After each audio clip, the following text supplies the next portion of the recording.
ونسلم على سيدنا وحبيبنا وحبيب ربنا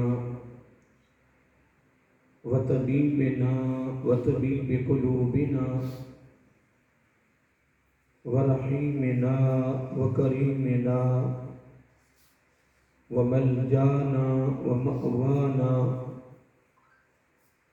ووكيلنا وكفيلنا ووسيلتنا ومولانا محمد المصطفى صلى الله تعالى عليه وعلى آله وأصحابه نجوم الهدى وأولياء أمته وعلماء ملته وأهل سنته أجمعين.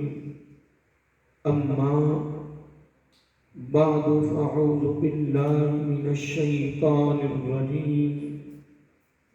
بسم الله الرحمن الرحيم.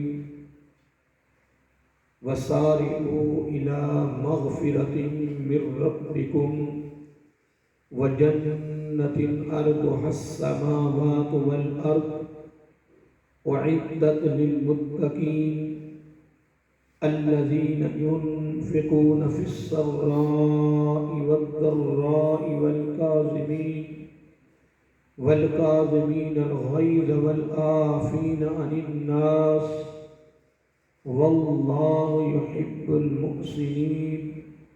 صدق الله ومولانا العظيم وصدق رسوله النبي الكريم ونحن على ذلك لمن الشاهدين والشاكرين والحمد لله رب العالمين.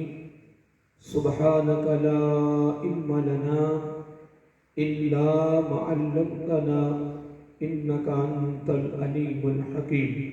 درود و سلام. الصلاة والسلام عليك يا سيدي يا رسول الله. الصلاة والسلام عليك يا سيدي يا حبيب الله. الصلاة والسلام عليك يا سيدي يا نبي الله وعلى آلك وأصحابك يا سيدي يا نور الله يا خاتم النبيين يا رحمة للعالمين.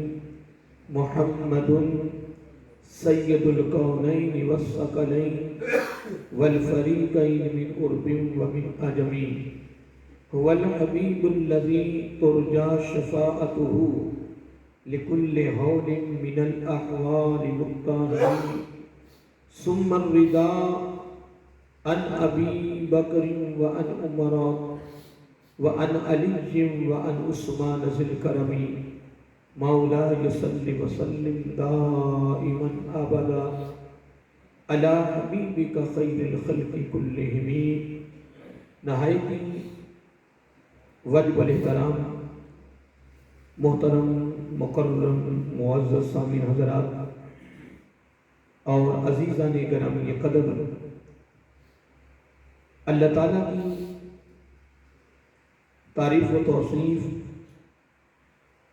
اور حضور نبی کریم صلی اللہ علیہ وآلہ وسلم دی بارگاہ عالیہ مقدسہ میں نذرانہ درود و سلام اللہ رب العزت کا بے حد شکر ہے کہ اس نے ہم سب کو اپنے پیارے محبوب علیہ السلام دی امت اندر پیدا فرمایا.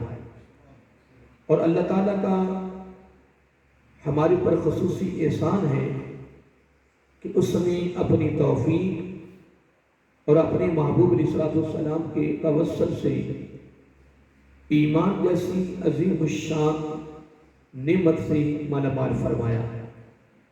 اور اللہ تعالیٰ کی بارگاہ میں دعا ہے کہ اے باری تعالیٰ اپنے محبوب علیہ السلام کے توسل سے ہم سب کو ایمان پہ زندہ رکھ اور ایمان پر ہی موت عطا فرما اور آخری سانس تک غیروں کی محتاجی سے بچا کر اپنا ہی محتاج رکھنا اور موت کے وقت شیطان ظالم کے حملے سے ہمارے ایمان کی حفاظت فرما کر اگلی زندگی کا آغاز ایمان سے فرمانا، موت کی تلخی پیاس کی شدت سے محفوظ فرمانا، یہ دعا کرتے رہا کریں اور اپنے دوست احباب کو، گھر والوں کو،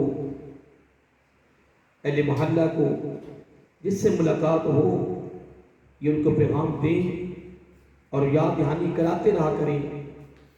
کیا پتہ اس کی دعا اللہ تعالیٰ کی بارگاہ میں قبول ہوتی ہے، اور یقیناً ہوگی انشاءاللہ العزیز۔ تو جب دعا قبول ہو گئی تو الحمدللہ ثم الحمدللہ، اگلی زندگی جس کا کوئی کنارہ نہیں ہے، اگر اس کا آغاز ایمان سے ہو گیا تو میرے آقا علیہ السلام نے یہ گارنٹی اور ضمانت دی ہے کہ وہ جنتی ہے۔ تو اللہ تعالی ہم سب کو اپنی زندگی کا ایک معمول بنانے کی توفیق عطا فرمائے، اپنی زندگی کا حصہ بنانے کی توفیق عطا فرمائے، اور جس طرح ہمیں اپنا فکر ہوگا اس طرح اپنے بھائیوں کا فکر کرنے کی اللہ تعالیٰ ہمیں توفیق دی، اس صورت میں کہ ہم یہ دعا اپنے سب بھائیوں کو بتاتے رہا کریں، یاد دہانی کراتے رہا کریں۔ اللہ تعالیٰ ہم سب کی اس دعا کو اپنی بارگاہ میں قبول فرمائے۔ حضرات محترم، شعبان معظم کا ایک عظیم اور مبارک مہینہ رواں دواں ہے، اور آج ہم الحمدللہ ماہانہ درس قرآن کی تقریب سعید میں شریک ہیں۔ چند ایک باتیں اللہ تعالیٰ کی توفیق سے جو میری زبان پر آنے والی ہیں وہ انشاءاللہ آپ تک پہنچ رہی ہیں۔ اللہ تعالیٰ کی بارگاہ میں دعا ہے کہ اللہ تعالیٰ ہم سب کو قرآن و سنت کی تعلیمات پر عمل کرنے کی توفیق عطا فرمائے۔ میں ان 3 مہینوں کی مناسبت سے ایک بات کرنا چاہتا ہوں۔ پورے 12 مہینوں میں سے ان 3 مہینوں کا جو تعلق عبادت کے ساتھ ہے وہ خاص ہے۔ رجب المرجب کا مہینہ، شعبان المعظم کا مہینہ، اور رمضان المبارک کا مہینہ۔ حدیث پاک میں آتا ہے، آقا علیہ السلام نے فرمایا کہ رجب المرجب جو مہینہ ہے یہ اللہ تعالیٰ کا مہینہ ہے۔ ویسے تو ہر چیز اللہ تعالیٰ کی ہے، لیکن آقا علیہ السلام کے سمجھانے کا انداز تھا۔ میرے آقا علیہ السلام نے ہر چیز کو اپنی امت کے لیے واضح کیا۔ میرے آقا علیہ السلام نے فرمایا کہ رجب المرجب جو مہینہ ہے یہ اللہ تعالیٰ کا مہینہ ہے۔ نمبر 2، پھر فرمایا کہ جو شعبان معظم کا مہینہ جو گزر رہا ہے، فرمایا شہری یہ میرا مہینہ ہے۔ پھر فرمایا کہ رمضان مبارک جو ہے اللہ تعالیٰ نے اس مہینے کو میرے امتیوں کا مہینہ قرار دے دیا ہے۔ اب یہ 3 مہینوں کی ترتیب جو نسبت کی تھی وہ میں نے بیان کر دی ہے کہ نسبت کے حوالے سے رجب المرجب کی نسبت اللہ تعالیٰ کی ذات کے ساتھ ہے، اور شعبان معظم کی نسبت حضور نبی کریم صلی اللہ علیہ وسلم کی ذات کے ساتھ ہے۔ اور جو الحمدللہ اگلا مہینہ اللہ تعالیٰ ہم سب کو زندگی ایک بار پھر نصیب فرمائے، جو ایک نیکیوں کا سیزن آ رہا ہے، بخشش کا ایک سیزن آ رہا ہے، اللہ تعالیٰ کے قریب ہونے کا اور اپنے گناہوں کی اعترافی کا، توبہ کرنے کا، اللہ تعالیٰ کے قرب، اس کی رضا، اس کی خوشنودی کو حاصل کرنے والے خصوصی مہینہ آ رہا ہے۔ وہ اس مہینے کا تعلق میرا آقا علیہ السلام فرمایا میرے امتیوں کا مہینہ ہے۔ یہ تو ایک نسبت تھی، ایک ترتیب تھی، نسبت تھی۔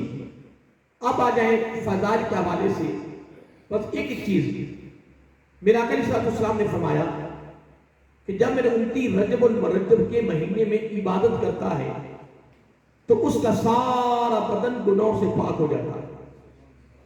یعنی رجب شریف کی عبادت ہے تطہیر البدن، تطہیر البدن، اس کا بدن سارا گناہوں سے پاک ہو جاتا ہے۔ اب اگلا جملہ کیا فرمایا؟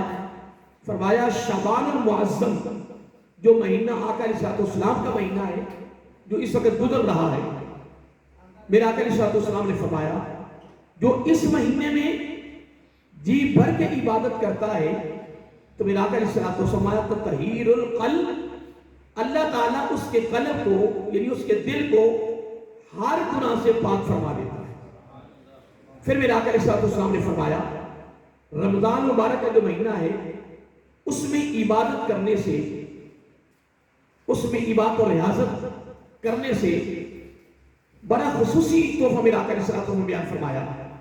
فرمایا جب رمضان شریف کے مہینے میں میرا امتی جی بھر کے عبادت کرتا ہے، خضوع کے ساتھ عبادت کرتا ہے، اللہ تعالیٰ کی رضا کے لیے عبادت کرتا ہے، تو میرے آقا علیہ السلام نے فرمایا تطہیر الروح، رمضان شریف کی عبادت سے میرے امتی کی روح اللہ تعالیٰ ہر برائی سے پاک فرما دیتا ہے۔ اب دیکھیں، ایک بدن ہے، ایک قلب ہے اور ایک روح ہے۔ اب تین چیزیں ہیں جو بندے کے دامن میں ہیں۔ اب بدن بھی پاک ہو گیا رجب المرجب کی عبادت سے، اور دل پاک ہو گیا شعبان المعظم کی عبادت سے، روح پاک ہو گئی رمضان مبارک کی عبادت سے، تو باقی کیا رہا؟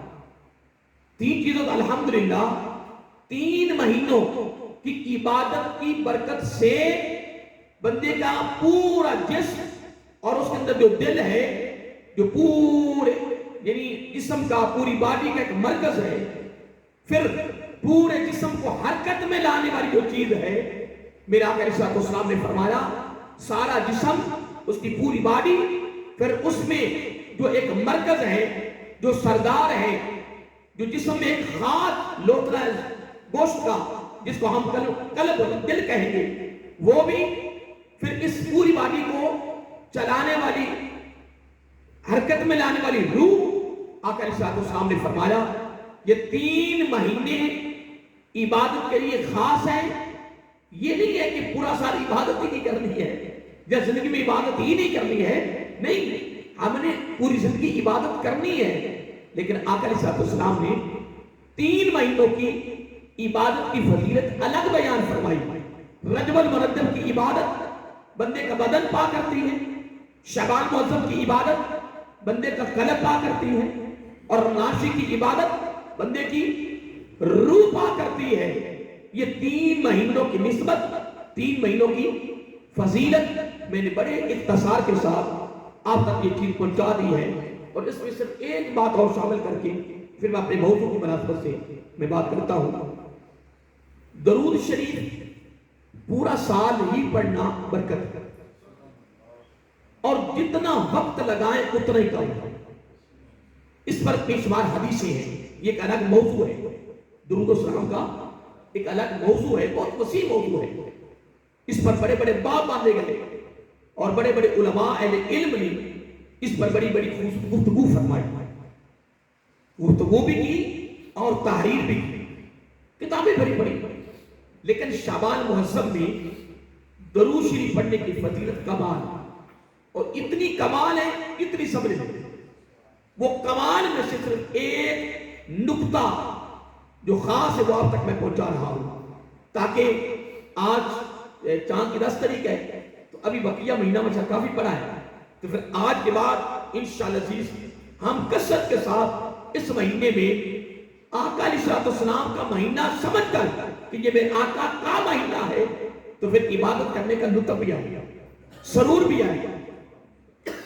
میں نے ایک حدیث میں پڑھا تھا، میرا آقا علیہ السلام نے فرمایا جس نے میرے مہینے کے ساتھ محبت کی اس نے میرے ساتھ محبت کی، جس نے میرے مہینے کے ساتھ میرا مہینہ سمجھ کر محبت کی اس نے میرے ساتھ محبت کی، تو جس نے میرے ساتھ محبت کی اس نے اللہ تعالیٰ کی ذات کے ساتھ محبت کی۔ اندازہ لگائیں کہ اس مہینے کی محبت ہمیں کہاں سے کہاں تک لے گئی، اور کتنا بڑا عہدہ اور کتنی بڑی فضیلت ہمیں عطا کر۔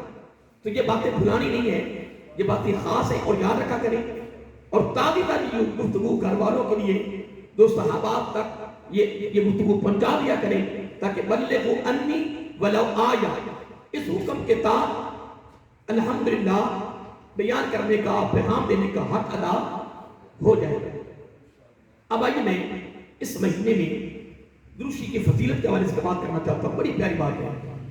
اس کو کثیر اہل علم نے اپنی اپنی کتابوں میں درج کیا ہے۔ سبحان اللہ۔ میرا آقا علیہ السلام نے فرمایا اللہ تعالیٰ نے عرش کے نیچے ایک دریائے رحمت بہا رکھا ہے، دریائے رحمت بہا رکھا ہے، اور بلکہ ایک روایت میں آتا ہے کہ وہ دریائے نور ہے۔ کیا؟ دریائے رحمت لینے، نور لینے کی تو ایک ہی ہے نا، رحمت بھی نور ہے، نور بھی رحمت ہے۔ تو میرا آقا علیہ السلام نے فرمایا اللہ تعالیٰ نے ایک فرشتہ پیدا کیا ہے، اس کا سر عرش کو لگا ہوا ہے، پاؤں اس کے تحت سرا میں ہے، ان ساری زمینوں کے نیچے وہ تحت سرا ہے، اتنا اس کا قد لمبا ہے، سارے اس کا لگا ہوا عرش کے ساتھ، اور پاؤں اس کے بولیے تحت سرا میں ہے، اور ایک پر مغرب میں اور ایک مشرق، اتنے پار اس کے لمبائی میں ہے۔ اور قد آپ نے دیکھ لی، آقا علیہ السلام نے فرمایا جب میرا امتی اس مہینے میں ایک مرتبہ میرے پر درود و سلام ہوتا ہے، کتنی مرتبہ؟ اب ایک مرتبہ سارے پڑھیں، صلی اللہ علیہ وآلہ وسلم۔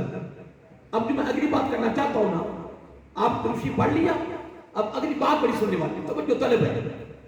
آقا علیہ السلام نے فرمایا کیونکہ جس مقصد کے لیے اس فرشتے کو پیدا کیا ہے نا، ہمارے درود پڑھنے پر اس فرشتے نے کام کر دیا۔ یہ ہمارا عقیدہ ہے، یہ ہمارا ایمان ہے۔ کیوں کہ یہ الفاظ، یہ کلمات، یہ خوبصورت فضیلت زبان نبوت سے نکلی ہے، صلی اللہ علیہ وآلہ وسلم۔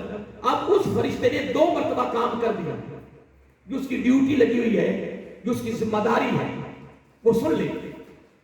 عرش کے نیچے ایک نور کا دریا بہ رہا ہے، فرشتے کا ایک پر لگا ہوا ہے مغرب میں اور ایک مشرق میں۔ ایک دن نا آقا علیہ السلام نے نا جبریل علیہ السلام سے فرمایا کہ یار آپ مجھے اپنی اصل شکل تو دکھائیں۔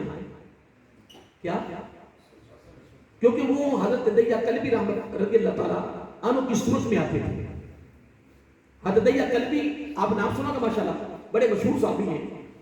یہ حبشہ خاندان، حبشی جو بادشاہ تھا، نجاشی بادشاہ، اس کے بعد جو پیغام لے کر جانے والے تھے وہ بھی حضرت دیا کلبی تھے رضی اللہ تعالیٰ عنہ۔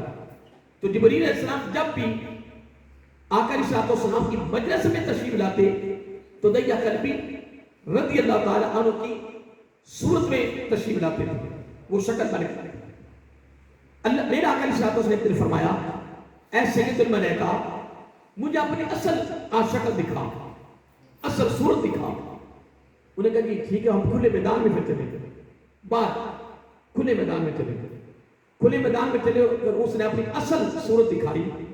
تو دیکھیں ایک تو پار ہے نا اس طرح، یہ 2 پار ہیں، یہ کھلے ہوئے، یہ 2 پار میں دیکھ رہے ہو نا، یہ اس طرح کھلے ہیں بالکل، کوئی اس میں کلوز نہیں ہے، لیکن اس کے بعد پتہ کیسے ایسے ایسا جو نا سکڑے ہوئے تھے، کھلے نہیں تھے۔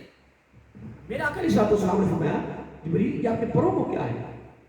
یہ آپ کے پروں کو کہنے لگے آقا یا رسول اللہ صلی اللہ علیہ وسلم میں پر تھوڑے سے کھولوں گا نا تو مغرب مشرق کے ساتھ لگ جائیں گے،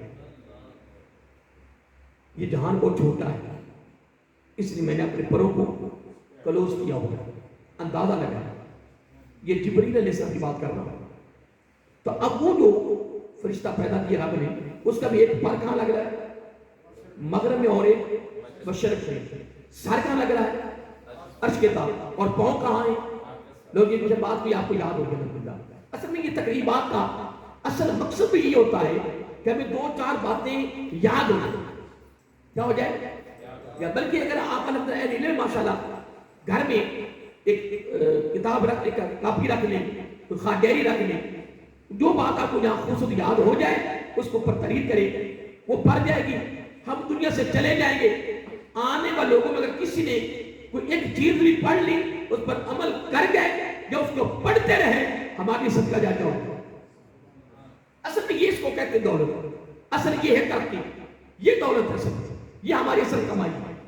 بار میں بات کر رہا تھا، میرا آقا علیہ السلام نے فرمایا کہ جب میرے امتی ایک مرتبہ اس میرے مہینے میں میرے اوپر درود شریف پڑھتا ہے تو اللہ تعالیٰ نے اس کی ڈیوٹی لگا رکھی ہے کہ جب میرے محبوب علیہ السلام کا کوئی امتی میرے محبوب علیہ السلام پہ درود شریف پڑھے، تیری ڈیوٹی کے فوراً تو نے دریائے نور میں غوطہ لگا،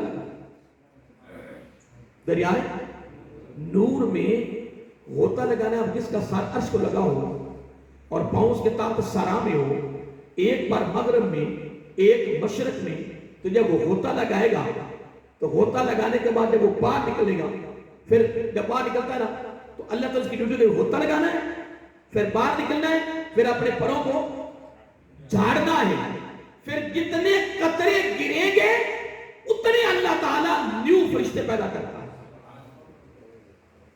صلی اللہ علیہ وآلہ وسلم۔ ہم نے 3 مرتبہ پڑھ لیا، کتنی مرتبہ؟ آپ نے پتہ کتنی مرتبہ پڑھ لیا ہوگا؟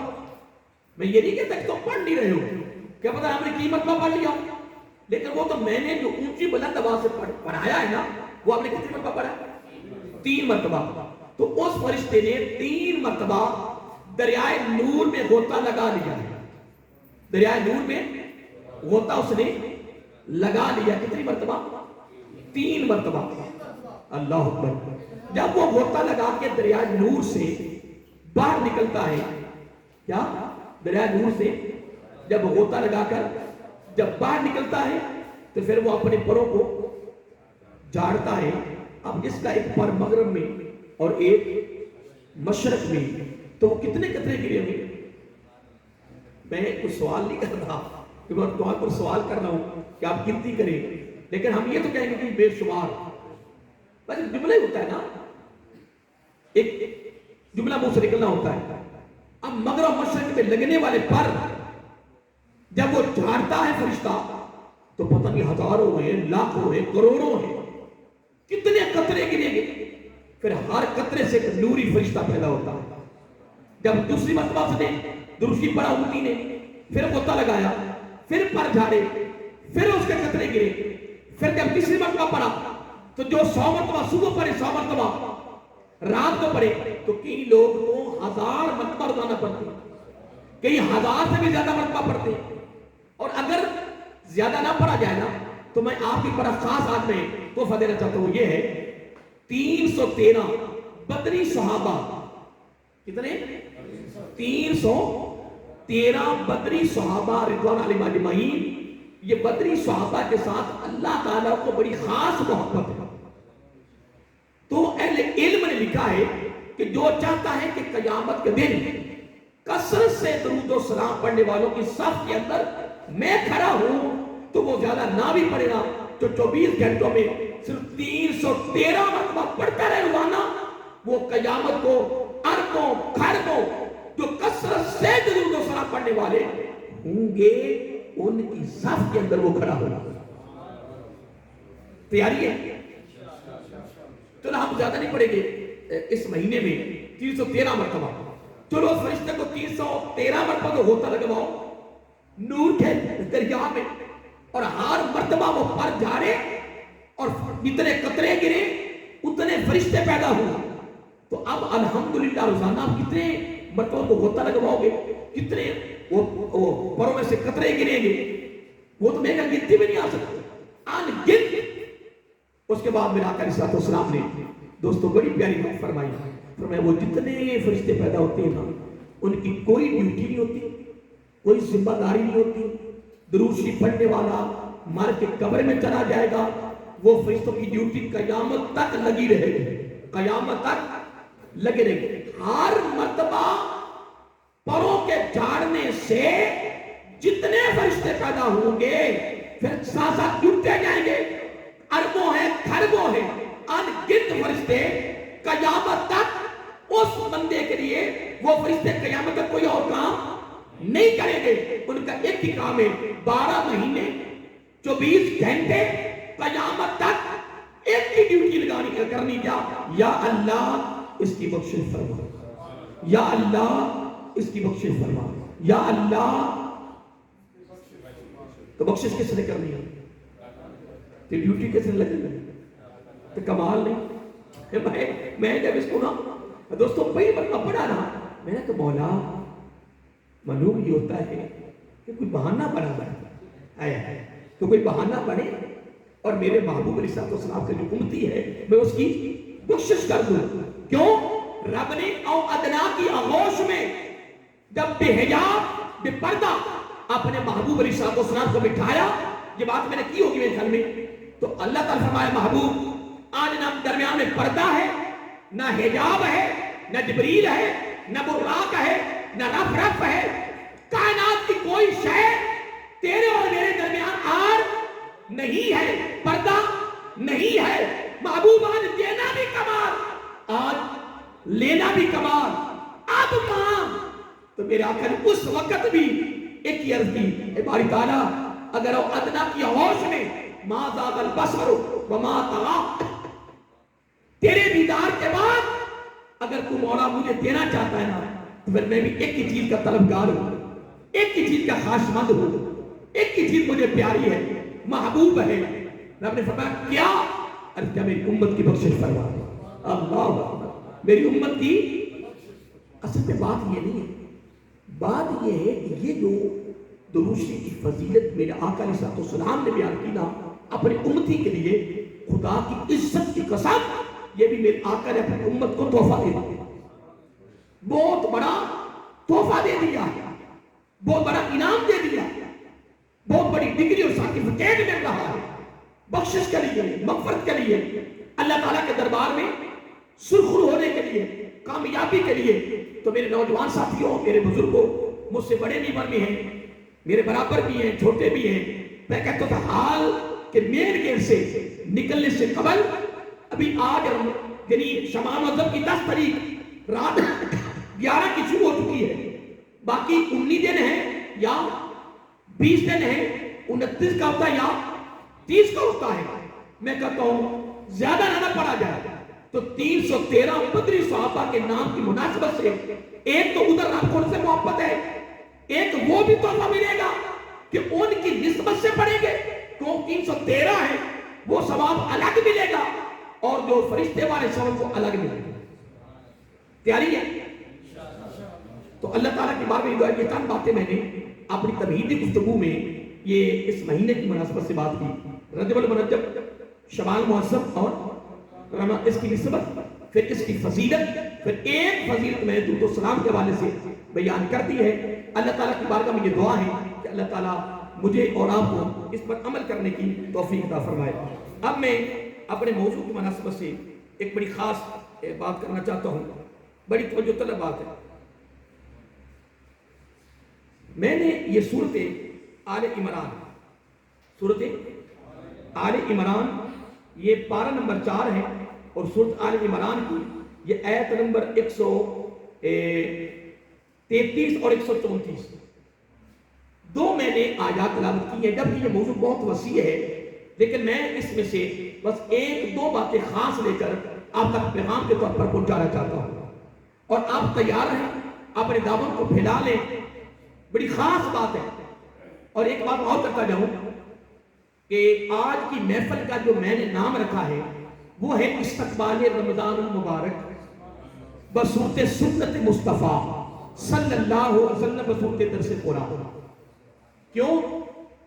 رمضان مبارک کا شمال معظم میں فضائل بیان کرنا, اس کی ترغیب بیان کرنا, لوگوں کا ذہن بنانا, لوگوں کے دلوں میں رمضان شریف کی محبت پیدا کرنا, تڑپ پیدا کرنا, لوگوں کا تعلق جوڑنا, رمضان شریف کے روزے, صلاۃ و تراویح, عبادت و ریاضت اللہ کی راہ میں خرچ کرنا.